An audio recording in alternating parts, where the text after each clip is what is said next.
And if the ceasefire breaks down because both the United States and Iran overplay their hand, which is always the danger, they're the ones who will suffer. The US-Iran ceasefire is in tatters, and with it, any hope for a return to normality in the Strait of Hormuz. This is why. It's all kicking off in the Strait of Hormuz. We'll get into the detail in just a second, but basically, 3 tankers were targeted by Iran. The United States hit back with a significant number of strikes on Iranian strategic targets. Iran hit back once more, this time at US military bases in the region. For those of you currently a bit confused, after all, wasn't there supposed to be a ceasefire in place? You certainly covered it on the podcast, Neil. Well, here's Donald Trump's assessment of that. I think it's over. I don't want to deal with them anymore. They're scum. You know what scum is? They're scum. They're sick people. They're led by sick people. And they're vicious, violent people. And if they had a nuclear weapon, they'd use it. The president at least chose an appropriate venue to announce that hostilities could resume. He is in Turkey for the NATO summit, a summit that was supposed to get the Americans back on side with their allies. And guess what? That's not going particularly well either. But forget the aggro in Ankara just for a second. The real question is whether either side has the ability or the desire to stop this spiralling further. Professor Michael Clarke is Sky's defence analyst. Michael, great to see you again. And look, we always seem to sit down together when things hit the fan, and so it has proved. We know that there has been a US strike, but what prompted it in the first place? Yeah, it was a 3-stage thing, Neil. The Iranians attacked 3 ships in the Strait of Hormuz, and they were moving up along the Omani coast, which is this southern route, which the Americans recommend, and they're looking after this route with helicopters and air power and so on. And one ship was a Qatari gas LNG carrier. Second ship was a Saudi tanker, oil tanker, and there was a third ship. No specifications to what that was, and apparently there was some minor damage. But in all 3 cases, the ships were hit with projectiles. Whether they were missiles or drones has not yet been made clear. Why? Was this just the Iranians taking pot shots? Presumably it not. Looks like it, yeah. Really? I mean, the Iranians, it looks as if they were trying to hit these ships, which they say should not be taking the southern route. I mean, the argument here is between the northern route around Larak Island, I mean, north of the Strait of Hormuz, is the one that they say is the authorized route. And, of course, they've got no right to authorize any route, but they're claiming the right to do it. And the Americans are saying that they want people to take the southern route around the Omani coast where they've cleared it of any mines and they're looking after it. But when the Iranian sea ships using the American route, they say, well, that's unauthorized. They contact the ships and say, you shouldn't be there, you should come north. And the ships ignore it, so they take pot shots at them. That's what happened. I think it's the Iranians overplaying their hand because they're trying to enforce the idea that all ships have to take their route because they are trying to say that we have authority over the Strait of Hormuz. You can use it, but only under our authority. And that's not true legally. It's not true in any sense, but they're trying to make it true by taking pot shots. That's what started it. So then the Americans responded overnight with a series of targets on 60 different sites, which they say were missile sites, radar sites, anti-aircraft sites, in a range of places. So the places that they've hit are Bandar Abbas, which is the big port for the Iranians, Kazim Island, which is that big island just opposite Bandar Abbas, Sirik, and the whole area of Sirik a bit further to the south, and even explosions reported in Bushehr, which is where the nuclear reactor is, the civilian reactor. Just explosions reported.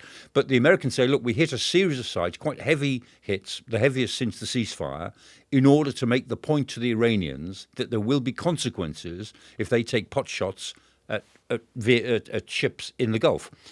And then, that was the second stage. Then the third stage, the Iranians then hit back with attacks on American bases, or the American bases in Kuwait, and in Bahrain, where the Fifth Fleet is headquartered. So that's where we are now. 3 sets of attacks.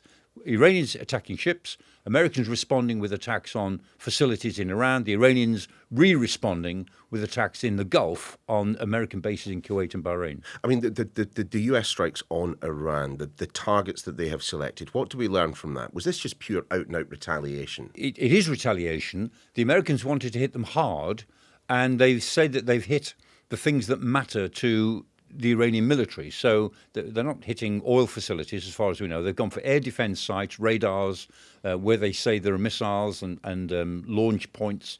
I mean, this has come from CENTCOM, Central Command, which I think is probably, I mean, they're a serious organisation, so I'll tend to believe what they say.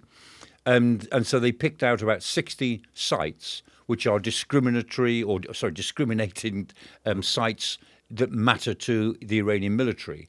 So in one sense, it's a heavy hit, it's a heavy retaliation, but it's not the all-out, resumption of hostilities. They're trying to indicate that if you take pot shots at ships in the Gulf, in the Strait of Hormuz, you will pay a price. And the price is not huge, but it's higher than you would want to bear. That's what they're trying to say. Let's kind of try and apply the same kind of thought process to what Iran did in retaliation to the US strikes. I mean, were they symbolic targets that they picked out, operational targets, purely military ones? I mean, what signal was Iran trying to send? The Iranian signal is that we'll do more of the same. We'll attack American bases in the Gulf. And this was the air base in Kuwait and the naval base in Bahrain, Al Jafir, which is also, incidentally, a naval base for the Brits. We're there as well, and that base has taken a lot of damage over the course of this war. The Americans don't talk about it very much, but the Al Jafir naval base has been quite severely damaged. Now, what the Iranians are doing is they say, look, we're going after American facilities, but the fact that this is in Gulf territory, we don't care. It's your fault, Kuwait. It's your fault, Bahrain, for hosting American facilities. And what the message the Iranians are sending is, if you push us too far, we'll go back to attacking the allies across the Gulf. We'll go back to a regional war, which is when this war was at its peak in early April. And that's what the Iranians, in a sense, are threatening. So we'll see what the Americans do in response to that. I mean, the Gulf states, and in particular, of course, those that have just been struck, I mean, they must be at their wits' end, caught in the middle. But we're not about to see these Gulf states deciding that they don't want US military bases on their territory anytime soon, are we? No, they don't, and they know that they need the United States. But equally, they now know that the US can't protect them completely. And that in this case, the US has got them dragged into a war that was not of their choosing. They advised against any military action before it started, and then they were ignored, as were the European allies. And now they feel that they're in the middle of it. So they're very angry with both sides. They're angry they're furious with the Iranians for attacking them, bases in their territory. But they're pretty furious with the Americans for doing it at all. It undermines their reputation for stability and prosperity. It's a sort of line they want to try to get back to, and they really want this ceasefire to work. And if the ceasefire breaks down because both the United States and Iran overplay their hand, which is always the danger, they're the ones who will suffer. But I'm just completely in the dark as to how the ceasefire can work when it appears that both the United States and Iran have fundamentally different views of what that MOU, Memorandum of Understanding, actually means. I mean, Iran is acting like they control the Strait of Hormuz. I mean, de facto, they do, to an extent. That's right, they do. And they know that they can close the Strait of Hormuz very quickly just by threatening ships. Even if they say that they're closed, they're probably closed. And if they launch an attack on just one ship, whether it hits it or not, then traffic will stop. But I think we'll find that there's nothing gone through the straits since these attacks. I'd be surprised if anything big anyway. But wasn't the whole point? Wasn't the whole point of the MOU to stop this sort of thing happening? The MOU, of course, it wasn't a peace deal. It was an agreement to talk about a deal. Yeah. And it said there will be an immediate ceasefire. And it wasn't clear quite how that ceasefire would work. It said the Strait of Hormuz would open. And the Iranians say, well, it is open as long as you use our authorized route. And the Americans say, you've got no right to authorize a route. They ought to be open the way they were open before the war started. So they both have different interpretations of what the Strait of Hormuz shall be open, what it means. Is that a failure of drafting when it came to the MOU itself? An MOU that's more carefully drafted, it's drafted less hastily than this one was, and drafted by professionals, which this one wasn't. When you let amateurs get at it, and they're driven by President Trump wanting everything to happen instantly, then that's what you get. You get these sort of leaky, badly drafted arrangements that nobody agrees on what they really mean. There is absolutely no trust whatsoever between Iran and the United States. And this morning, President Trump has gone from saying that I can deal with these people.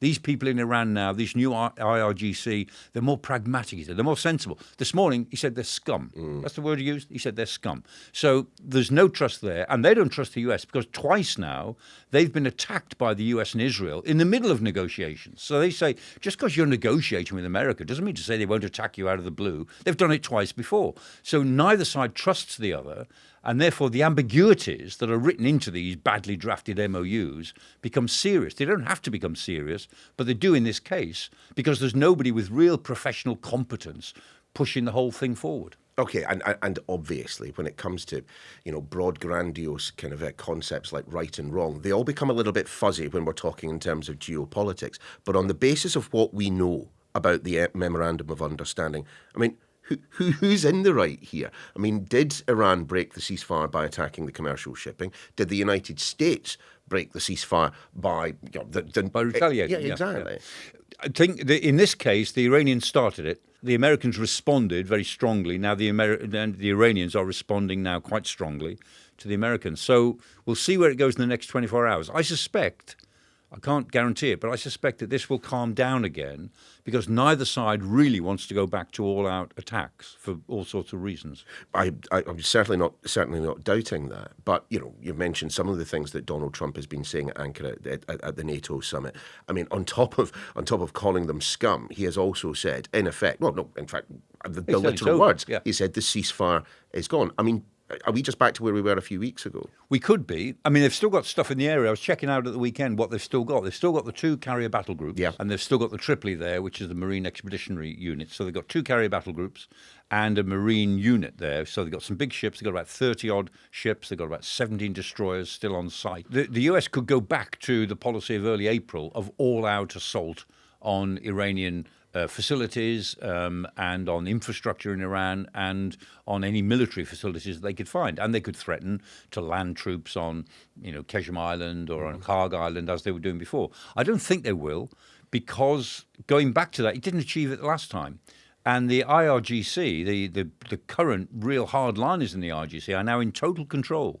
So they won't budge if the Americans do go back to major attacks. And they will go back to attacking the region as a whole, which they don't want to do, but they certainly will if they feel that that's their only strategy. And the Strait of Hormuz will completely close again until there is some new arrangement. So I don't think the US will do that. Although President Trump says the ceasefire is over, I think that probably any further US actions will be graduated to go to keep sort of a sense of escalation dominance, as they say, to try to grab the agenda back. But I don't think they'll go back to all-out war because the US, it will suffer more and more, as will the world economy, and we're that much nearer to the midterm elections, which really bother Republican candidates. Am I wrong in suspecting that the timing of the strike on the oil tankers might not be entirely coincidental? I mean, what's going on in Iran right now? The days-long funeral of the Ayatollah killed in the US airstrike. Yeah, he was killed on the 28th of February in the early strikes. The funeral goes on until tomorrow.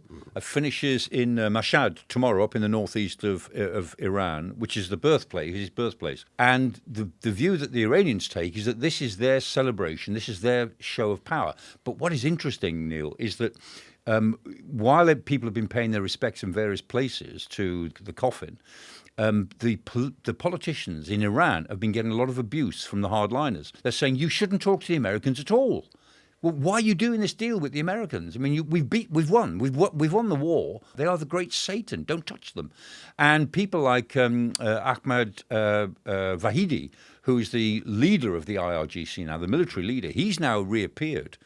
And he seems to be leading a push against doing anything with the Americans. So the Iranians themselves, the present government, are under some pressure from their ultra hardliners to actually break the ceasefire. So who's running Iran right now?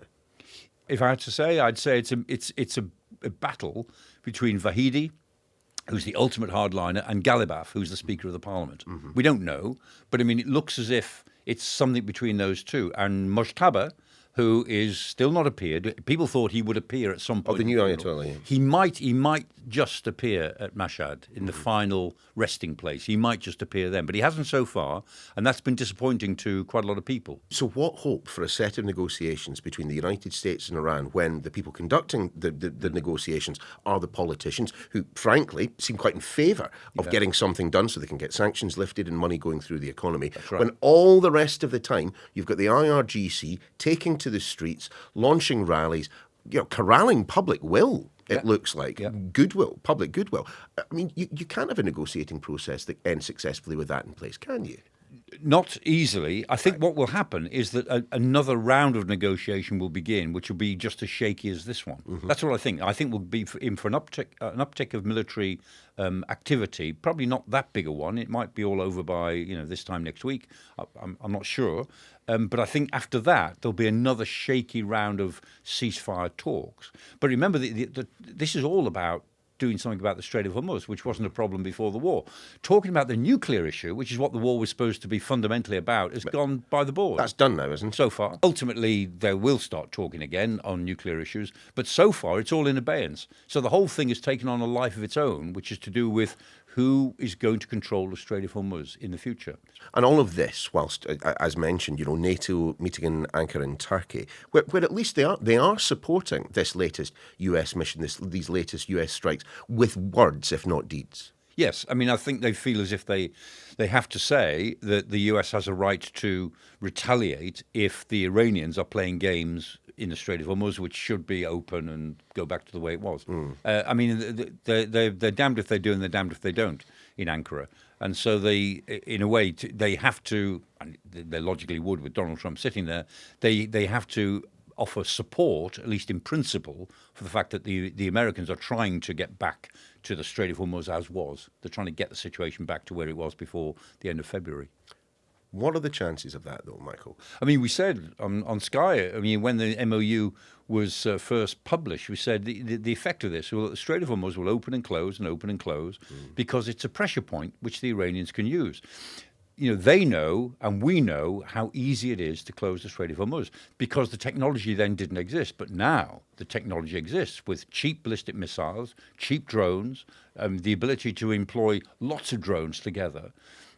The fact is that the Iranians have demonstrated, as a way to, as I say, to themselves as well as to us, that they can close the Strait of Hormuz on any day of the week they choose, just by making it dangerous to pass through that 20-mile corridor. It's a narrow piece of water. It's really important. 130 ships a day go backwards and forwards. All you've got to do is make it dangerous, and it closes. And there you are. I mean, that will be the case for the future. The Strait of Hormuz will never go back to the way it was before the war. One of the many costs of this war. So is the one thing that has come from the United States war with Iran is that Iran now recognises it can be a lot more belligerent than it has been in the past and get away with it? Yes. As far as the Strait of Hormuz is concerned, that's true. And as long as this government is in power in Iran, that's what will happen. If there is an Iranian revolution, which at some point in the future I'm convinced there will be, because the vast majority of people in Iran hate their government. I mean, 90 million people. How many support the government? 10 million, 20 million at the very outside. The rest of them hate it. They loathe and detest that. If they're the ones with the guns. Yes, exactly. So when the revolution comes, now it will be a very violent revolution. It'll be violent and nasty. It won't happen soon, but it will happen. If there is a different secularist government in Iran, then it's possible that we might get a resumption of the Straits as was. But I'm not going to hold my breath on that. And that might be, 10 or 20 years into the future. And that has implications for other straits in the world, the Malacca Straits, the Bosphorus, of course. There are charges on the Bosphorus. If you don't go to a Turkish port, you have to pay service charges. But there are other straits in the world that really matter. And the Taiwan Strait, in the South China Sea, lots of straits in the world will now be more restricted, probably, because of what has happened in the Strait of Hormuz. Michael, always a pleasure. Thanks very much. And that's your lot for today. I do know, however, from previous conversations with Michael that they tend to get you talking. And as always, we want to know what you are thinking. Is that it for the Iranian ceasefire? Is there any hope that we might see the Strait finally reopened? Let us know your thoughts. Why at sky.uk? We're back tomorrow.